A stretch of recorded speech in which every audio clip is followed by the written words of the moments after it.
Morning student. હવે આપણે start કરવાના છીએ નીટમાં ચેપ્ટર નંબર 1। ચેપ્ટર નંબર 1 જે છે તે બોર્ડ કરતા થોડું અલગ, પણ દરેકે દરેક પોઈન્ટ આપણે ધ્યાનમાં રાખવા જેવા છે કે જે ફરજિયાત આપણે ધ્યાનમાં રાખીશું અને નવા પોઈન્ટ જે અહીંયા નોટ ડાઉન કરવાના છે તે તમે નોટ ડાઉન કરતા જજો।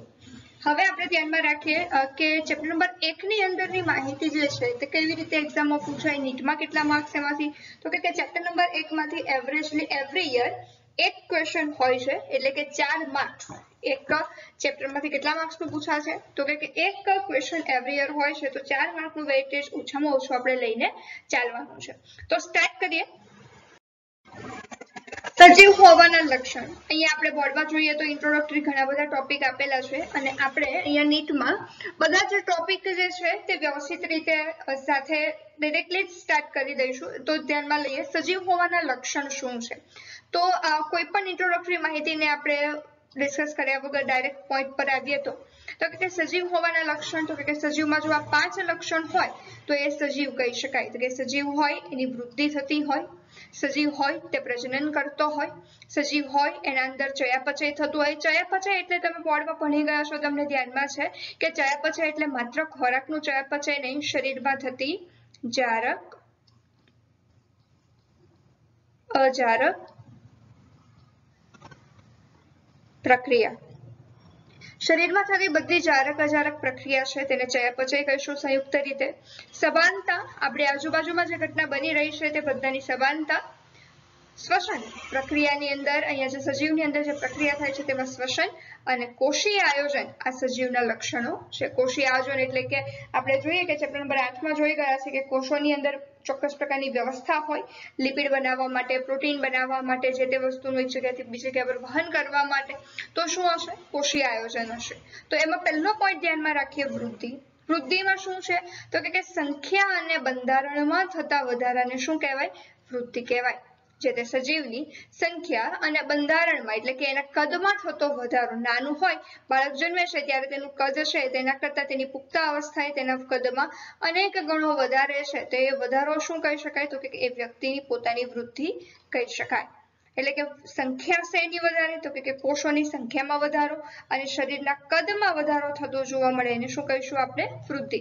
આ નિમ્ન કક્ષાના બેક્ટેરિયાથી લઈને ઉચ્ચ કક્ષાના માનવી સુધી બધા માટે કોમન આપણે જોવા મળે છે।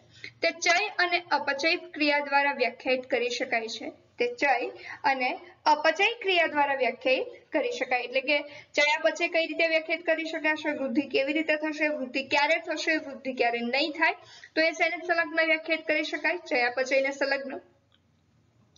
ચય એટલે કે એનાબોલિઝમ, અપચય એટલે કેટાબોલિઝમ અને બરાબર વૃદ્ધિ। આપણે એમ કહીએ કે જ્યારે ચય કરતા અપચય વધારે ઓછો હોય, ચય કરતા અપચય ઓછો હોય એટલે કે ચયાપચયમાં ખોરાક જે ચય છે તે ઓક્સિડેશનની પ્રક્રિયા, રિએક્શન પ્રક્રિયા કરતા આપણે ઇનડાયરેક્ટ કહીએ કે વધારે હોય, અથવા તો ચય એ અપચય કરતા વધારે હોય તો શરીરની વૃદ્ધિ થાય, કારણ કે જો અપચય વધારે હોય તો શરીરની વૃદ્ધિ નહીં થાય। સેમ અહીંયા આપણને આપ્યું છે અપચય ચય કરતા વધારે હોય તો વૃદ્ધિમાં શું થશે? ઘટાડો। વૃદ્ધિ નિર્જીવની લાક્ષણિકતા પણ ધ્યાનમાં લેવામાં આવે છે, પરંતુ નિર્જીવની વૃદ્ધિ સપાટીય જમાવટને કારણે પણ થતું જોવા મળે છે। શું આનો મુદ્દો વિચારી શકાય કે આપણે એમ કહીએ કે નાનામાંથી મોટો તો સજીવ થાય, સેમ એવી રીતે નાનામાંથી મોટો એક ઢગલો પણ થાય। એ પહેલા 2-3 કચરા પડ્યા હોય, કચરાના ટુકડા, પછી ધીમે ધીમે કરતા વસ્તુ વધતી જાય અને કચરાનો આખો ઢગલો થઈ ગયો તો એ તો કચરાના ઢગલાની વૃદ્ધિ થાય। પણ અહીંયા વૃદ્ધિ નિર્જીવની લાક્ષણિકતા પણ ધ્યાનમાં લેવામાં આવે, પરંતુ અહીંયા નિર્જીવની સંખ્યા નથી વધતી, શું વધે છે? એની સપાટી વધે છે। જ્યારે આપણા શરીરમાં શું થાય છે? કોષોની સંખ્યા વધે છે। અહીંયા સપાટી પર જમાવટના કારણે એની વૃદ્ધિ થતી જોવા મળે છે, કારણ કે ઘણા એવા હોય કે જે આપણને કહે કે ભાઈ અહીંયા જેવી રીતે આપણા શરીરમાં કદમાં વધારો થયો એવી રીતે તમારે ત્યાં કચરાનો ઢગલો મોટો થયો, તો એ કચરાનો ઢગલો મોટો થયો તો એની વૃદ્ધિ કહેવાય નહીં। કારણ શું છે? તો કે વૃદ્ધિ એ વ્યાખ્યાયિત લક્ષણ નથી। મોસ્ટ ઇમ્પોર્ટન્ટ આ જે 4 પોઈન્ટ આપણને 3 જે પોઈન્ટ આપેલા છે એ 3 પોઈન્ટ નીટની એક્ઝામમાં પૂછાઈ ગયેલા સેન્ટેન્સ છે। વૃદ્ધિ એ વ્યાખ્યાયિત લક્ષણ નથી ધરાવતું, કારણ કે નિર્જીવ વૃદ્ધિ પામતા નથી। વૃદ્ધિ એ વ્યાખ્યાયિત લક્ષણ નથી ધરાવતું, કારણ કે નિર્જીવ છે તે વૃદ્ધિ પામતા નથી। કારણ કે આપણે એને ચોક્કસ રીતે વૃદ્ધિ એ સજીવોનું લક્ષણ છે પણ વ્યાખ્યાયિત લક્ષણ નથી, કારણ કે નિર્જીવ છે તે વૃદ્ધિ પામતા નથી. નિર્જીવમાં વૃદ્ધિ બાહ્ય અને સજીવમાં વૃદ્ધિ અંતઃ બાજુએ જોવા મળે છે. આપણા શરીરમાં કોષોની સંખ્યા વધે અને કદ વધતું જોવા મળે, જ્યારે ઢગલામાં શું છે, બહારથી વૃદ્ધિ જોવા મળશે. વનસ્પતિની વૃદ્ધિ અમર્યાદિત અને પ્રાણીમાં વૃદ્ધિ મર્યાદિત. તો હવે પ્રાણીમાં મર્યાદિત છે, વનસ્પતિમાંથી આપણે કમ્પેરિઝન કરીએ તો ધ્યાનમાં આવે કે વનસ્પતિમાં તો વૃદ્ધિ અમર્યાદિત છે. તો અમર્યાદિત એટલે શું? જીવન પર્યાતે વૃક્ષ વધ્યા જ કરશે? નહીં, વૃક્ષની ઊંચાઈ લિમિટ થઈ જશે, પરંતુ આપણા શરીરમાં જ્યારે ઉંમર પછી જો ઘસારો થાય તો નવા કોષો નથી બનતા. કારણ કે એનું એક્ઝામ્પલ તમે જોયું હશે કે આપણા દાદા દાદી છે જે ગરડા થઈ ગયા છે, એની ચામડી લચી પડે છે અને આપણી ચામડી નથી લચી પડતી. શું કામ? તો કે આપણી ચામડીમાં જે કોષો વપરાય છે એની જગ્યા પર નવા કોષો ઉમેરાઈ જાય છે, એટલે જગ્યા ખાલી પડતી નથી.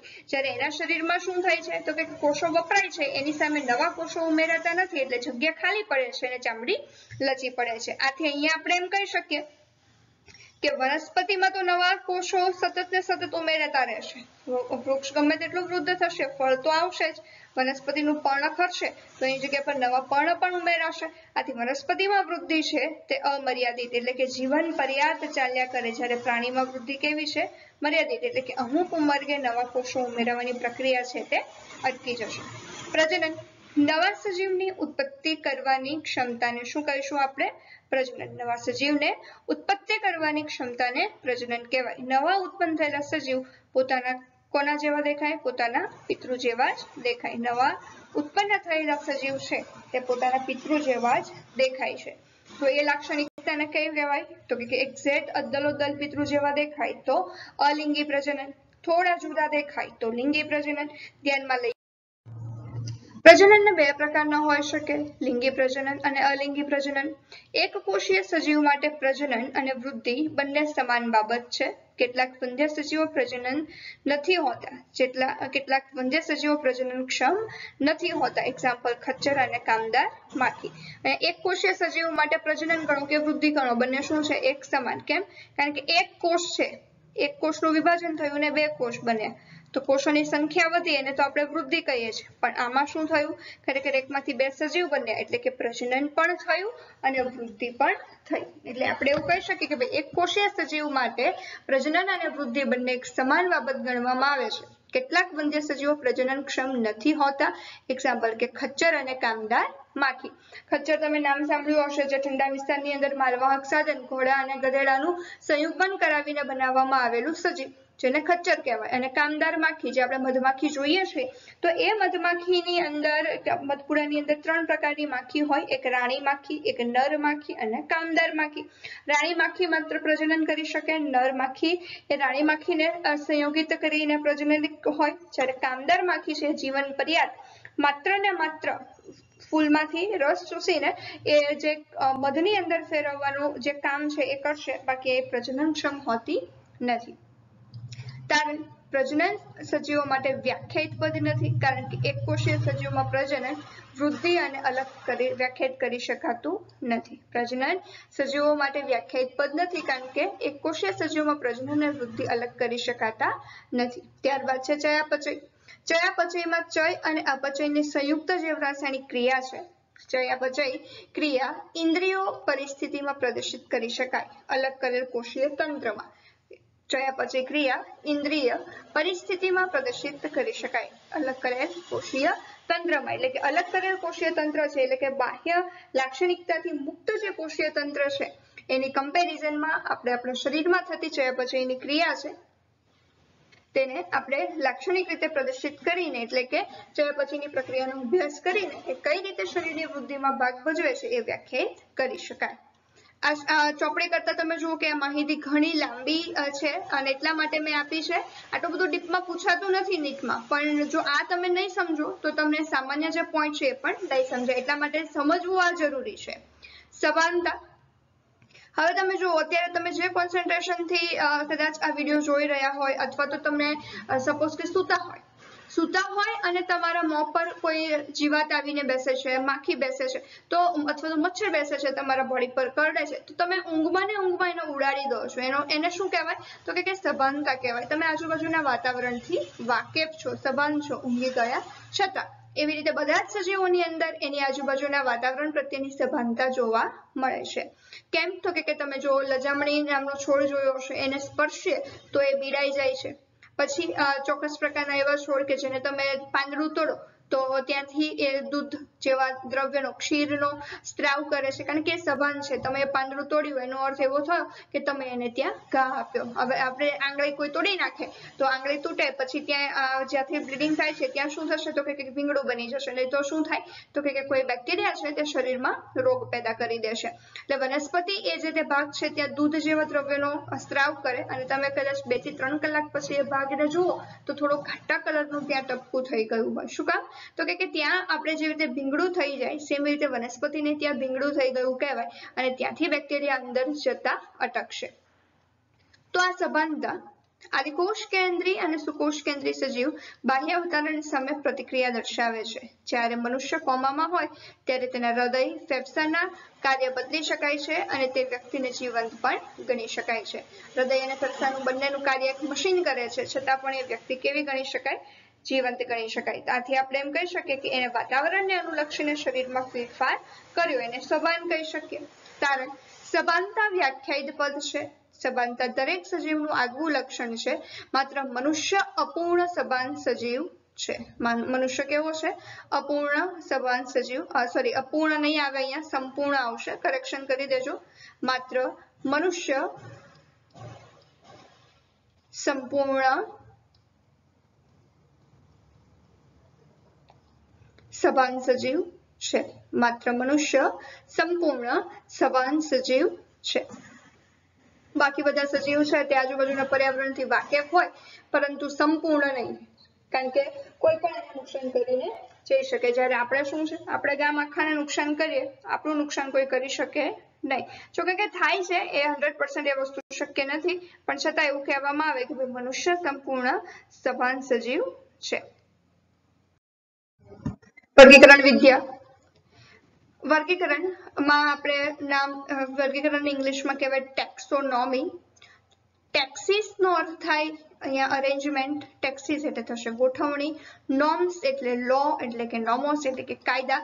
ચોક્કસ પ્રકારના કાયદા અનુસાર જ્યારે કોઈ વસ્તુની ગોઠવણી કરવાની હોય ત્યારે એને કહેવાય ટેક્સોનોમી. તમે જુઓ બોર્ડની અંદર આ વસ્તુ આપેલી છે, અહીંયા એ જ વસ્તુ મેં તમને આપેલી છે પણ થોડી અલગ રીતે આપી છે, જેથી કરીને તમને સમજવું સરળ થાય. કારણ કે બોર્ડમાં તમે ભણ્યા હશો ને તો તમને વર્ગક છે, ટેક્સા છે, શ્રેણી છે, બધાની વચ્ચે ઘણું બધું કન્ફ્યુઝન થયું હશે. ઘણા બધાના કોલ બી આવેલા છે એના પર, મારા પર, એને રિલેટેડ. તો એનો અર્થ એવો થાય કે ટેક્સા એટલે ગોઠવણી અને નોમોસ એટલે શું થશે? કાયદા. એટલે કે કાયદા અનુસાર જ્યારે કોઈ વસ્તુની ગોઠવણી થાય ત્યારે એને કહેવાય ટેક્સોનોમી. એપીડી કેન્ડોલ દ્વારા તેનું પુસ્તક થિયરી એલિમેન્ટેડ ડે લ બોટાનિક અથવા તો ધ લ બોટાનિક પણ ઘણી જગ્યા પર લખ્યું, ડે લ જગ્યાએ ધ લ બોટાનિક. યાદ રાખજો, એક્ઝામમાં પૂછાઈ ગયું છે આ પ્રશ્ન કે એપીડે કેન્ડોલ દ્વારા તેમનું પુસ્તક થિયરી એલિમેન્ટેડ ધ લ બોટાનિક આપવામાં આવ્યું, જેની અંદર વર્ગીકરણની સંપૂર્ણ માહિતી આપેલી. સવાલ એવો પૂછાય કે વર્ગીકરણની વિદ્યાની માહિતી એપીડી કેન્ડોલે કઈ બુકમાં આપી છે, કયા પુસ્તકમાં? તો થિયરી એલિમેન્ટેડ ધ લ બોટાનિકમાં આપવામાં આવી છે. અથવા પૂછાય કે થિયરી એલિમેન્ટેડ ધ લ બોટાનિક્સ કોને આપી છે? તો એપીડે કેન્ડોલે. વર્ગીકરણનો ટેક્સોનોમીનો અર્થ શું થાય? ટેક્સા એટલે કે ગોઠવણી અને નોમા એટલે કે આપણે કાયદા અનુસાર ચોક્કસ પ્રકારના નિયમ અનુસાર કોઈ વસ્તુની ગોઠવણી થતી હોય ત્યારે એને કહેવામાં આવે ટેક્સોનોમી. ઓળખ વિધિ. એક સજીવને બીજા સજીવથી અલગ ઓળખીને તેમને ચોક્કસ વર્ગીકૃત સમૂહમાં ગોઠવવાની પ્રક્રિયાને શું કહેવાય? ઓળખ વિધિ. એક સજીવથી બીજા સજીવને ઓળખીને તેમને ચોક્કસ વર્ગીકૃત સમૂહમાં મૂકવાની પદ્ધતિને શું કહેવાય? ઓળખ વિધિ. ઓળખીને પછી એને નામ આપવામાં આવે એટલે નામાધિકરણ. આંતરરાષ્ટ્રીય વૈજ્ઞાનિક નામ પ્રમાણે સજીવોના નામકરણની પ્રક્રિયાને શું કહેવાય? નામાધિકરણ. છગન મગન એવા ડાયરેક્ટ નામ આપો તો એને નામાધિકરણ ના કહેવાય, પણ વૈજ્ઞાનિક રીતે એને નામ જ્યારે આપવાનું હોય, આંતરરાષ્ટ્રીય નિયમને અનુસાર આપણે એને નામ આપવાનું હોય તો એને શું કહેવાશે? નામાધિકરણ પ્રક્રિયા કહી શકાય. વર્ગીકરણ. કોઈ બે વસ્તુ સમાન હોય અને જુદી હોય તેના આધારે સજીવોને અલગ અલગ વિભાગમાં મૂકવાની જે પ્રક્રિયા છે તેને વર્ગીકરણ કહેવાય. મોસ્ટ ઇમ્પોર્ટન્ટ વર્ગીકરણ. બે વસ્તુ સમાન અને ભિન્ન. જેમ કે આપણે બોર્ડમાં પણ ઉદાહરણ તો જોઈ ગયા છે, તમને ધ્યાનમાં હશે જ કે ભાઈ બે વસ્તુ સમાન, જેમ કે તમારી પાસે 50 વસ્તુ પડી હોય અને તમને એવું કહેવામાં આવે કે ભાઈ આનું વર્ગીકરણ કરી નાખો અને જુદા જુદા જૂથમાં ગોઠવો, તો કોઈ વ્યક્તિ શું કરશે તો કે કલર અનુસાર ગોઠવશે, કોઈ વ્યક્તિ આકાર અનુસાર ગોઠવશે, કોઈ વ્યક્તિ એ વસ્તુને ઉપયોગ અનુસાર ગોઠવશે, કોઈ વ્યક્તિ એ વસ્તુને નોનવેજ વેજ અકોર્ડિંગ ગોઠવશે, કોઈ વ્યક્તિ એ વસ્તુને ઉપયોગ અનુસાર કે ભાઈ આજે વાપરશું, 5 વર્ષ પછી જરૂર પડશે, અમુક વસ્તુની તો લાઈફ ટાઈમ જરૂર જ નથી પડવાની, તો જરૂરિયાત અકોર્ડિંગ ગોઠવશે। તો એ ચોક્કસ લક્ષણ જેની અંદર જે સમાન છે તે સમાનતા અને ભિન્નતાના આધારે જુદા જુદા જૂથ બન્યા તેને શું કહેવાય? વર્ગીકરણ કહેવાય। અલગ અલગ વિભાગમાં કે કક્ષામાં સમૂહિત કરવાની પ્રક્રિયાને શું કહીએ છીએ આપણે? વર્ગીકરણ। ટેક્સોનોમીના પ્રકાર। હવે આ ટેક્સોનોમીના પ્રકાર આપણને ધોરણ 12 માં આવવાના છે, પણ અત્યારે મેં એટલા માટે લઈ લીધેલા છે કારણ કે આપણે કોન્સેપ્ટ આજે ભણીએ અને પછી 2 વર્ષ પછી ધોરણ 12 ની અંદર છેલ્લા ચેપ્ટર ની અંદર આપણે પ્રકાર ભણવા જઈએ તો આપણને યાદ રહે નહીં, એટલે ત્યાં આપણે ફરી રિવાઇઝ કરી લઈશું અને આજે ભણી લેવાના છે ટેક્સોનોમીના પ્રકાર। આલ્ફા ટેક્સોનોમી વનસ્પતિના ઉદ્વિકાસ અને ઉદ્ભવના આધારે તથા બાહ્ય લક્ષણને ધ્યાનમાં લઈને કરવામાં આવતું વર્ગીકરણ। આલ્ફા ટેક્સોનોમી પહેલા ઉદ્વિકાસ કઈ રીતે વિકસી છે, કઈ રીતે ઉદ્ભવી છે અને એના લક્ષણ કેવા છે, એટલે કે બધું બેઝિક કહેવાય। ઉદ્ભવી કેવી રીતે, વિકાસ કેવી રીતે પામ્યો અને એના બહારના લક્ષણ કેવા છે, એ બધું કેવું કહેવાય? બેઝિક। એટલે કે બેઝિક માહિતી અનુસાર જ્યારે એનું નામકરણ કરવામાં આવે ત્યારે આલ્ફા ટેક્સોનોમી કહેવામાં આવે। ઉદ્વિકાસ, ઉદ્ભવ, લક્ષણ આ 3 શબ્દ યાદ રાખવાના છે ખાલી આપણે, ઉદ્વિકાસ, ઉદ્ભવ, લક્ષણ। પછી છે બીટા ટેક્સોનોમી બાહ્ય લક્ષણ સિવાય અંતઃલક્ષણ જેમ કે ભ્રૂણ એટલે કે એનું બાળક, કોષીય અને અંતઃ અંગોના અભ્યાસ, કોષ અને તેના અંતઃ અંગો એટલે કે થોડું ડીપમાં થયું આ છે આલ્ફા સૌથી સામાન્ય। પછી તો કે કાપો મૂકો અને શરીરની અંદરના લક્ષણ, અંતસ્થ લક્ષણ, ભ્રૂણ, કોષીય અને અંતસ્થ અંગોનો અભ્યાસ સમાવેશ કરીએ તો એને કયું કહેવાય? Beta taxonomy. અને ઓમેગા ટેક્સોનોમી વનસ્પતિની દરેક પ્રકારની માહિતી તથા દરેક લક્ષણ આધારિત બાહ્ય અને અંતઃ અને ઉદ્વિકાસ બંને એટલે કે ટૂંકમાં alpha plus beta is equal to omega કહી શકીએ અહીંયા આપણે। આલ્ફા અને બીટામાં જેનો લક્ષણનો અભ્યાસ થાય છે સેમ એવી રીતે અલગ અલગ નહીં પણ એક સાથે સળંગ અભ્યાસ કરવામાં આવે એને ઓમેગા ટેક્સોનોમી કહેવાય।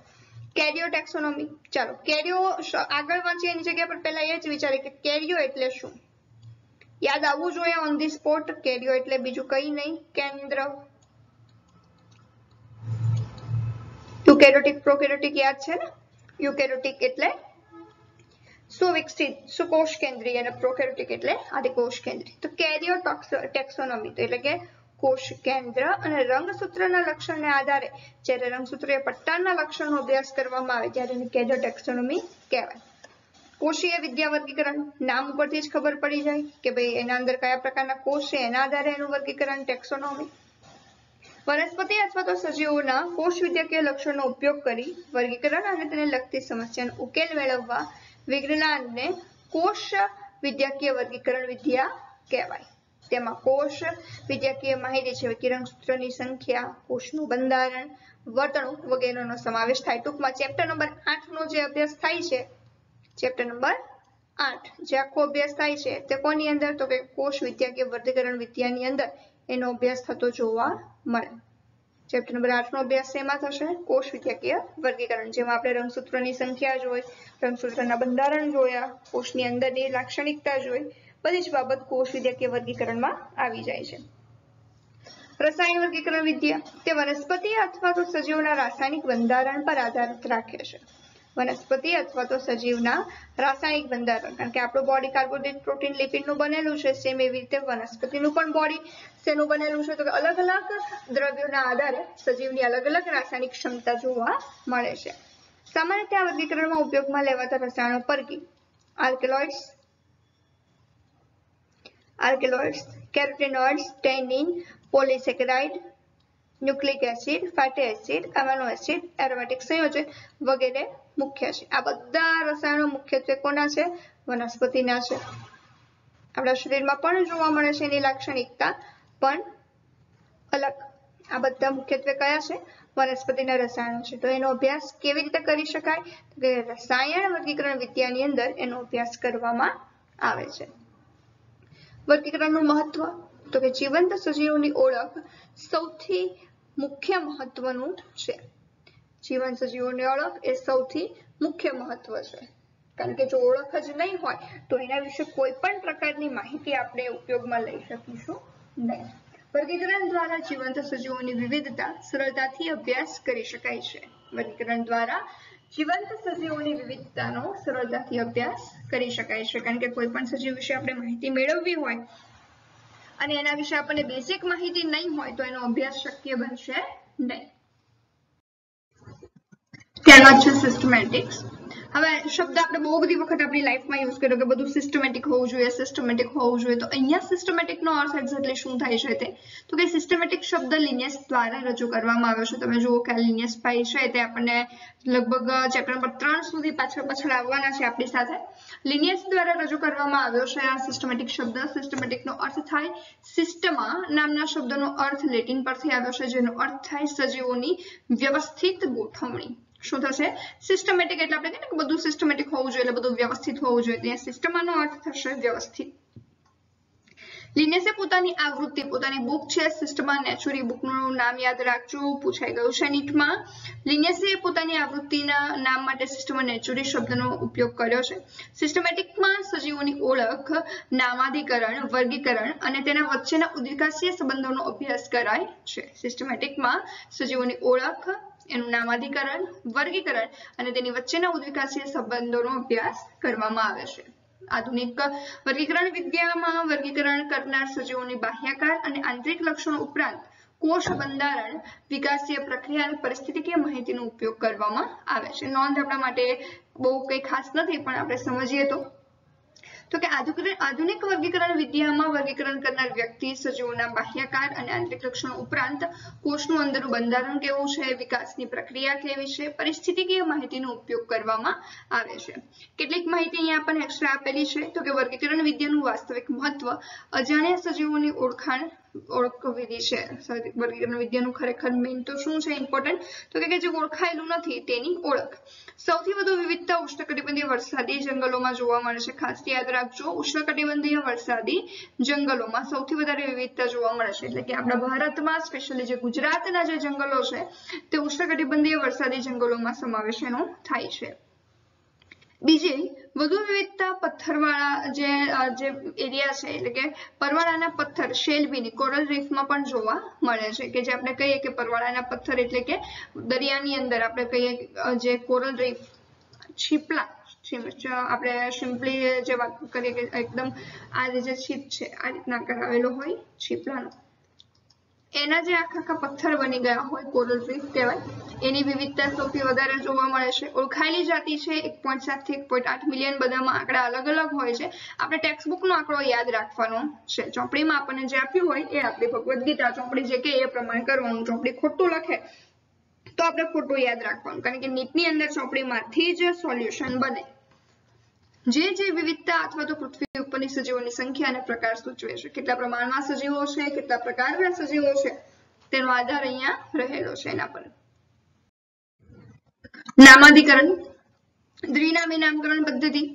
સૌપ્રથમ નામ આપનાર બોહિન હતા. તેમનું પુસ્તકનું નામ પાઇનેક્સ થિયેટર બોટાનિક હતું. સૌપ્રથમ નામ આપનાર કોણ હતા? બોહિન. આપણને તો પૂછે એટલે આપણે તો આંખ બંધ કરીને લિનિયસ લખી નાખીએ, પણ નામ કોણ આપેલું છે? વેરી ફર્સ્ટ બોહિન. આ ટેક્સ્ટ બુકમાં નથી લખવાનું, આ બધું આપણે બોર્ડ માટે નથી આ બધું યાદ રાખવાની જરૂર કઈ, નીટ માટે ઇનફ છે આટલું. પાઇનેક્સ થિયેટર બોટાનિક નામનું બુક આપી અમને કેર્લસ લિનિયસ દ્વારા રજૂ કરાયું. કેર્લસ લિનિયસે મોટા પાયા પર નામકરણ પદ્ધતિનો પ્રથમવાર ઉપયોગ કર્યો છે. સૌપ્રથમ નામ બોહિને આપ્યું અને સૌપ્રથમવાર ઉપયોગ કેર્લસ લિનિયસે કર્યો. જો યાદ રાખજો, પ્રથમ વારમાં કન્ફ્યુઝ નહીં થઈ જતા. સૌપ્રથમ નામ આપનાર બોહિન અને સૌપ્રથમ ઉપયોગ કરનાર કોણ? કેર્લસ લિનિયસ.